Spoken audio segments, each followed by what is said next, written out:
શ્રી કૃષ્ણ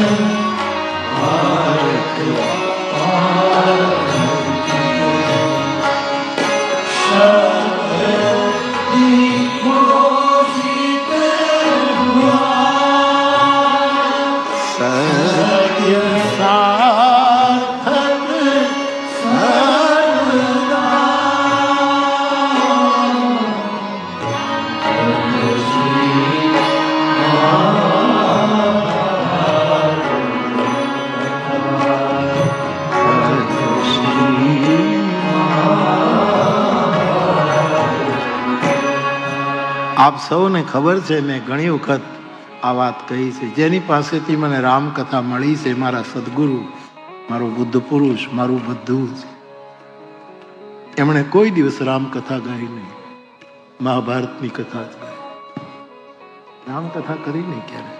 સાચવી રાખી હતી તમારા મુરારી બાપુ માટે. અને આજે એ પરમ પ્રસાદ હું વર્ષોથી આપના સુધી પહોંચાડવાનો પવિત્ર પ્રયાસ કરું, આખી મહાભારત. અને એ પણ તલગાજરડામાં તો વળી પાછું ક્યારેય કીધું નથી, એ તો કાંકીડીમાં બ્રહ્મભટ્ટનું ગામ, અને ત્યાં દાદા મહિનો રોકાય, શ્રાવણ મહિનો, ખેડૂતો ફ્રી હોય, રામજી મંદિરે ભેગા થાય અને પછી મહાભારતની વાતો. દાદા કુળમાં કોઈ કથાકાર છે જ નહીં, કોઈ કથાકાર નહીં. મેં ગઈકાલે સંકેત કર્યો હતો કે કથા કંઈક થવા માટે ન સાંભળો, કથા આપણો દબાઈ ગયેલો ભાવ પ્રગટ થાય એટલા માટે સાંભળો. આપણે આમ કથા સાંભળીને કથાકાર થવું એ બહુ સારું છે, આજના જગત માટે બહુ જ ઉપકારક છે, થવું જ જોઈએ, એનો કોઈ અન્યથા. પણ હું તો ત્યાં સુધી પણ કહું કે કથા સાંભળીને આપણે કથાકાર થઈ જઈએ અને પૂર્વ અનુરાગ જો જતો રહે તો ખોટનો ધંધો કર્યો છે. કથા તો ભાવ જાગૃતિ માટે, મારામાં એ પ્રેમ પ્રગટે, મારામાં મારી આંખમાં આંસુ આવે કૃષ્ણ નામ લે એટલા માટે છે. મને દાદા ભણાવતા હતા એ વખતે પણ એને કોઈ દિવસ નથી કીધું કે તું કથા કહેજે. મેં તમને આ બધા ક્યારેક પોતાના માનીને વાત કરી છે. એ તો જયારે અંતિમ સમય હતો અને હવે એમ હતું કે હવે વિદાય છે, ત્યારે એમણે મને આદેશ કર્યો કે મેં જેને આપ્યું છે આમ જ કહ્યું, એટલે હું કથા કરું છું. બાકી અમારા કુળમાં કોઈ કથાકાર, અમે કોઈનું જોઈને કથાકાર થયા જ નથી, કારણ કે તમારો પોતાનો અંગત રસ ઉડી જશે. મેં જોયું છે કે આપણે ખાલી કથા સાંભળવા, કથા કરવા માટે જ જ્યારે કથા સાંભળતા હોઈએ ત્યારે થોડીક કથા આવડી જાય, પછી જેની કથા સાંભળીને કથાકાર થઈ જાય એના તરફ આપણને તિરસ્કાર છૂટે છે. સત્ય ઘોષિત કરી શકતા નથી કે આવ્યું ક્યાંથી, આની ગંગોત્રી ક્યાં છે, આનું ગોમુખ ક્યાં છે. બાકી કથાકાર થવું જોઈએ, થવું જ જોઈએ, કારણ કે જગતને બહુ જરૂર છે ભગવત કથાની, ઉદાર કથાકાર થવાનું. ભૂરીદા જનાહા ગોપીજન કહે છે એ ભગવાન. પણ મેં જોયું છે કે સાહેબ પછી થોડું સાંભળીને બીજાનું જોઈને ખાલી લક્ષ્ય એ છે કે અમારે આવું થવું છે. કોકના જેવું કોઈ થઈ શકતું જ નથી. તમે જો છો ને એ જ રહો, એ બહુ મોટી વાત છે. આવી વસ્તુ. એક ભાઈ મારી કેટલી કથા સાંભળ્યા પછી તો એ નીકળી ગયા ને એવું થયું. ઋષિકેશ અમારા કૈલાસ આશ્રમમાં મને મળ્યા અને ચોપાઈઓ શીખ્યા. પછી મને ઋષિકેશ આશ્રમમાં મને એ માણસ એમ કે મંગલ ભવન અમંગલ હારીફે કાંઈ થવાનું નથી, વેદાંતની વાતો કરો, અદ્વૈતની વાતો કરો. ચકાર તુલસી, અહીંયા ચકાર કેમ આવ્યો? લે, આ પ્રશ્ન મને ત્યારે પૂછાય. ચકાર તુલસીદાસ તથા માનસમ પુણ્યમ પાપ હરમ. આ પ્રશ્ન ત્યારે મેં કીધું તમારા ગુરુજીને પૂછો ને, આ સંસ્કૃતનું સ્થાન છે, અહીંયા વેદાંતનું અધ્યયન સ્વાધ્યાય બધું થાય છે, એને પૂછું. હું 3 દિવસ રોકાવાનો છું, ગુરુ શું જવાબ આપે અને એમાં તમને જો સમજાય તો ઠીક, નહીતર પછી હું જવાબ આપીશ. મારે કોક છે. મથાળું સજળ છે. વર્ષા ઋતુમાં તો બહુ પાણી નદીઓમાં આવે, પણ મારો કાગ બાપુ બહુ સરસ લખી ગયો કે આરા નો ઉતરાય ચોમાસે સાંભળે. એટલું બધું પાણી આવે નદીમાં કે એના આરા આપણે આ કિનારેથી ન જઈ કોઈનું સાંભળે નહીં, પણ એના જેઠે પાણી જાય પછી કાંકરી ઉડે કાગડા. પણ જેઠ મહિનો આવે ત્યારે પછી પાણી જેનો ઉપરવાસ સારો હોય. આપણા ગામના પાદરમાં પાણી આવે એ આપણા ગામનું પાણી નથી, એના ઉપર ક્યાંકથી પ્રવાહ. અને એ મૂળી જો આપણે યાદ રાખીએ ને તો પછી ભગવત કથામાં બહુ આનંદ આવે, પણ મોટે ભાગે નથી રહેતો.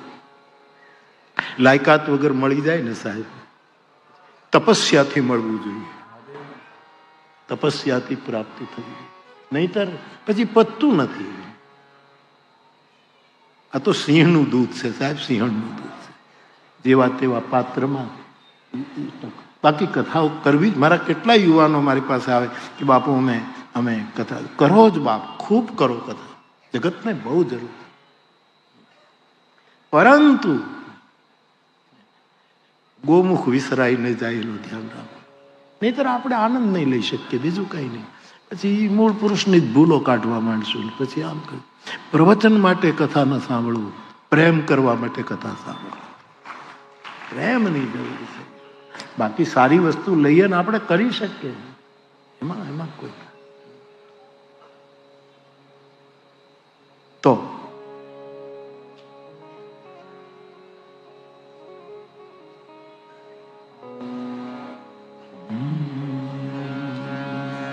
દાદા મહાભારતની વાતો કરતા.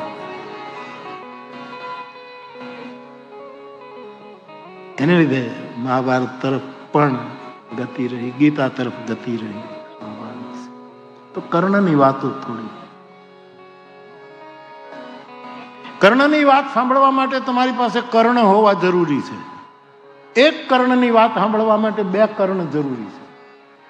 અને રામાયણ તો એમ કહે છે કે મને 2 કાન ઓછા પડે છે. પુનિ પ્રણવં પૃથુરાજ સમાના. ભગવાનના ગુણગાન ગાવા માટે એને આખા શરીરમાં કાન માગ્યા હતા કે 2 કાન, હે પરમ તારી વાત સાંભળવામાં અમને ઓછા પડે, અમારા અંગ અંગમાં કાન.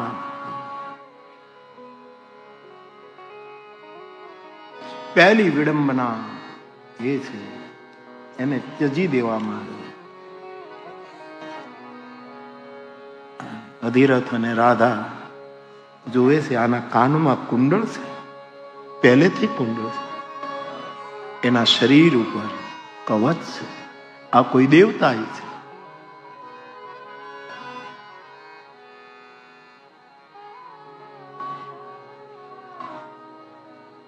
અને શસ્ત્ર વિદ્યા, શસ્ત્રની પરીક્ષા, એનું શું કહેવાય, એનો એક સમારંભ યોજાયો.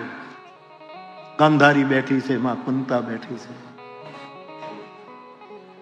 પાંડવ કૌરવ દ્રોણના શિષ્યો છે, પોતપોતાના ગજબના શસ્ત્રો લઈને આવ્યા છે. અને પછી બધું ગોઠવાઈ ગયું છે. ધૃતરાષ્ટ્રએ કીધું છે ત્યાં કે ગ્રામજનો નહીં લેવે, એના માટે ઉચિત વ્યવસ્થા કરજો જોવાની. સૌના પહેલા પ્રમાણે બધાની જેમ રામચરિત માનસની રંગભૂમિની વ્યવસ્થા છે એવી ત્યાં વ્યવસ્થા કરે. કોઈનું અપમાન ન થાય, કોઈની ઉપેક્ષા ન થાય, એવી સુંદર વ્યવસ્થા કરજો. બધા પ્રતીક્ષા કરે છે કે ક્યારે શરૂ. એમાં સફેદ દાઢી, સફેદ વાળ, સફેદ મૂછો, ગૌર વર્ણ, જેના ચહેરા ઉપર શાસ્ત્રોનું તેજ છે, એવો એક મહાન બ્રાહ્મણ પ્રવેશ કરે છે અશ્વત્થામા સાથે. બધા ઉભા થઈ, દ્રોણાચાર્યનો પ્રવેશ થાય, ગુરુદેવ પધાર્યા, બધા ઉભા પ્રણામ કર્યા. ટૂંકમાં પછી એ બધી વિદ્યા શરૂ થાય છે. કૌરવોની પણ વિદ્યા કાંઈ સામાન્ય નથી સાહેબ, ગજબ છે. બધા એક દ્રોણની પાસે, પણ અર્જુન છે. અને અર્જુનના એ વખતના જે ખેલો છે એમાં કૌરવો થોડાક દબાતા જાય છે. ખબરદાર,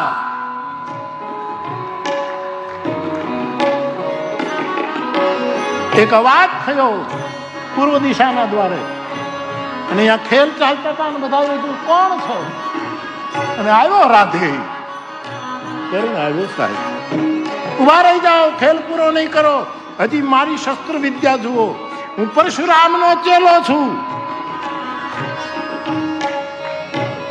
અને જે સાહેબ એને એન્ટ્રી કરી છે, દુર્યોધનને બહુ ગમ્યું કે આ જો પાંડવોનો તેજો વધ કરી નાખે, હારે ને એને એમ થાય કે બીજો દુશ્મનનો દુશ્મન મિત્ર બની જાય છે. સાહેબ આ નિયમ છે જગતનો. ત્યાં સુધી મારી વિદ્યા નહીં જો. સ્વયં આચાર્યને અર્જુન પ્રત્યે પક્ષપાત છે, અને એમાં ભીમ ગર્જના કરે, હે આ ક્ષત્રિયોના રાજકુમારોનો શસ્ત્ર સમારંભ છે, જાતિ બતાવો, કોણ છો તમે? સાંભળ્યું છે તમારા માટે તમે સૂત પુત્ર છો. આ પહેલું અપમાન જે આને માણસને વિષ પીવું પડ્યું. અને પછી જે એ ગુગવાયો છે, નહીં અહીંયા દ્રોણને પૂછો એ કોને ભણાવે છે?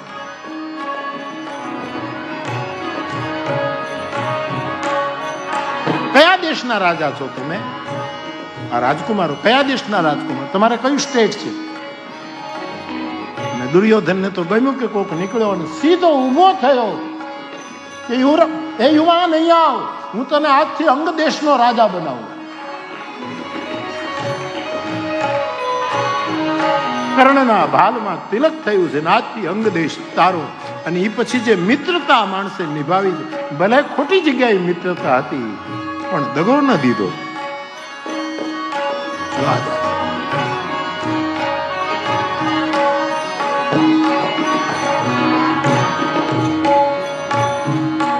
હવે તો કર્ણની સાથે તમે શસ્ત્ર વિદ્યાની સ્પર્ધા કરો.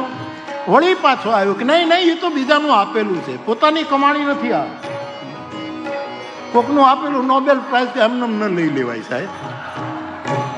અપાયું હોય કોકને ઓઈલો આપી દે, એમને નોબેલ પ્રાઇઝ માટે તપસ્યા હોવી જોઈએ, સમર્પણ હોવું જોઈએ. આવું પણ જગતમાં બને છે.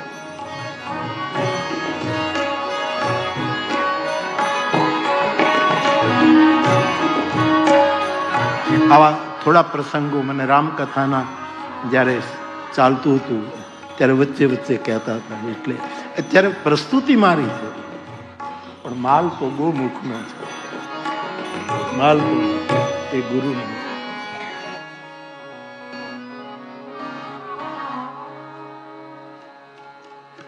એક બહુ જ મોટો ઘા લાગ્યો છે. ખેર, દુર્યોધનની મૈત્રી થઈ વગેરે વગેરે. હું ઉપકાર ક્યારેય નહીં ભૂલું દુર્યોધન વગેરે. એક અવગણના થઈ પોતે કરેલી ભૂલને કારણે, અને તે પરશુરામજીનું શિષ્યત્વ તો સ્વીકાર્યું પણ જાત છુપાવી. પરશુરામ તો બ્રાહ્મણ સિવાય કોઈને ભણાવતા જ નહોતી. એને તો આ જગતને, આખી પૃથ્વીને પેલી કરી નાખવી હતી. અને કર્ણ જ્યારે એની પાસે વિદ્યા ભણે છે ત્યારે કર્ણની તેજસ્વીતા વગેરે વગેરે એ બધું જોઈને જ્યારે કર્ણ સેવા કરે ત્યારે કહે છે કે મને એમ લાગે છે વત્સ, મને યોગ્ય શિષ્ય મળ્યો છે. એનો અંદરથી આ કોચવાય કે મારે કેમ કહેવું કે હું છુપાવીને આવ્યો છું.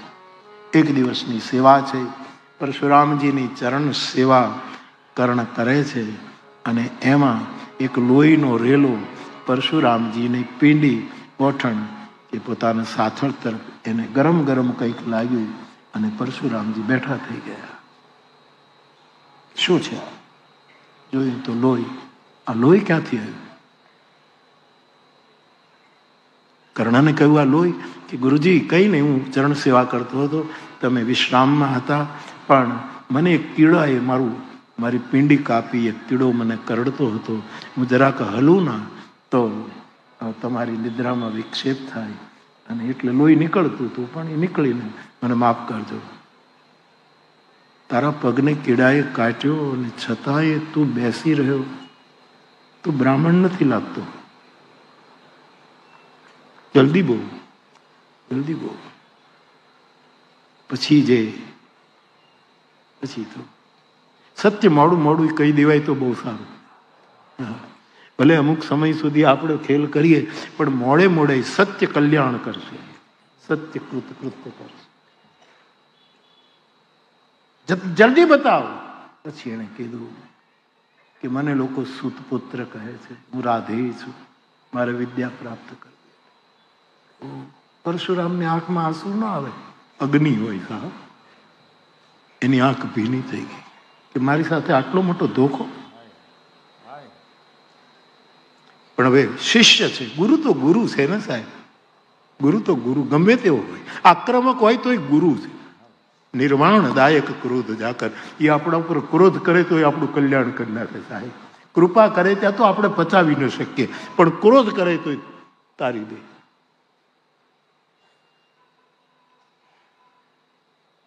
મને જે સજા કરવી હોય તે કરો, મેં ગુરુ અપરાધ કર્યો છે. ઈરાદો મારો વિદ્યા પ્રાપ્તિનો હતો, અને સુત પુત્ર તરીકે મારી જાહેરાત મને કોણ ભણાવે, મને માફ કરો.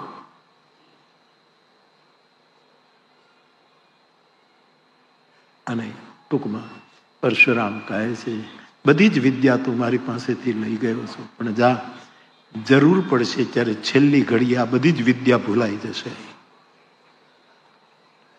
આ બીજો ઘા પડ્યો છે. પરીક્ષા આપવા જઈએ ત્યારે જ બધું ભૂલાઈ જાય તો કેટલું વાંચવું હોય, નોટો તૈયાર કરી હોય, અને જ્યારે પરીક્ષા આપવા જઈએ ત્યારે જ બધું ભૂલાઈ જાય. એ વખતે ચોરીનો રિવાજ નહોતો કે આજુબાજુમાં જોઈ લઈએ, કે આજુબાજુમાંથી આપણે. એક છોકરો નાપાસ થયો એટલે એના બાપાએ કીધું કે કેમ નાપાસ થયો, કે કંઈ આવડતું નહોતું. તો પછી બાજુવાળામાં ન જોયે તો કે એને આવડતું નહોતું.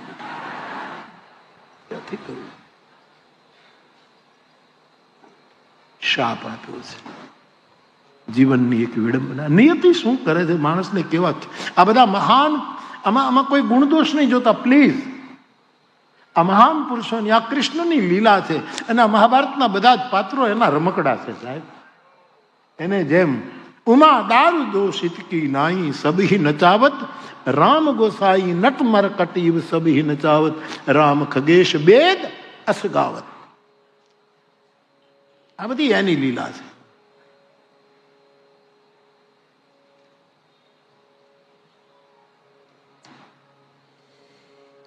આ એક વિડંબના હતી.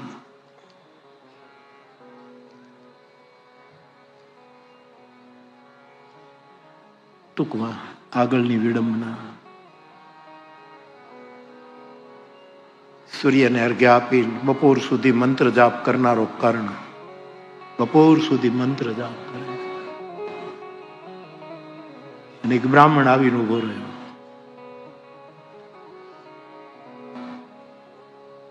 કર્ણએ મુખ ફેરવ્યું. બ્રાહ્મણ દેવતા, હું જપ કરતો હતો, માફ કરજો, પ્રણામ કરું છું, શું સેવા કરું? અને અમુક યાત્રા સૂર્યની હોય ત્યાં સુધીમાં કર્ણની પાસે જે માંગે એ આપતો હતો. દાનવીર છે.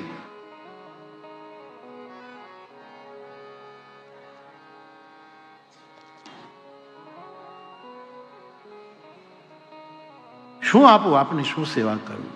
તો કે આપ શું, કે સવાલ નથી, રાધાનો દીકરો છે, માંગો તે આપો. અને પછી આપ જાણો છો, કવચ કુંડળની માંગણી કરી છે.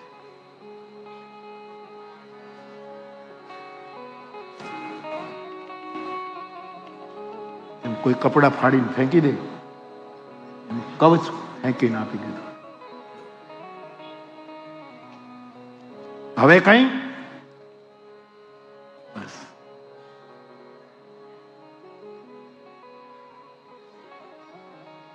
કર્ણ, રાધે, આટલું મોટું દાન કરવામાં તમે વિચાર ન કર્યો? કે વિચાર કર્યો તો મને ખબર હતી કે તમે કોણ છો. હે, હા, તમે અર્જુનના બાપ છો. અર્જુન ઇન્દ્રપુત્ર છે અને તમારા પુત્રને બચાવવા માટે તમે બ્રાહ્મણનું રૂપ લઈને આવ્યા કે આ કવચ કુંડલ લઈ લઉં તો કર્ણ પરાજિત થાય ને અર્જુનનો પક્ષ સિદ્ધ થાય. મને ખબર હતી. કીધું કોણે કે તમે અર્જુનના બાપ તરીકે આ કરવા? મને મારા બાપે કીધું. સવારે હું જયારે અડઘા આપવા આવ્યો ત્યારે એને મને કીધું કે આજ તને છેતરવામાં આવશે અને તારે ગમે તે ના પાડવી પણ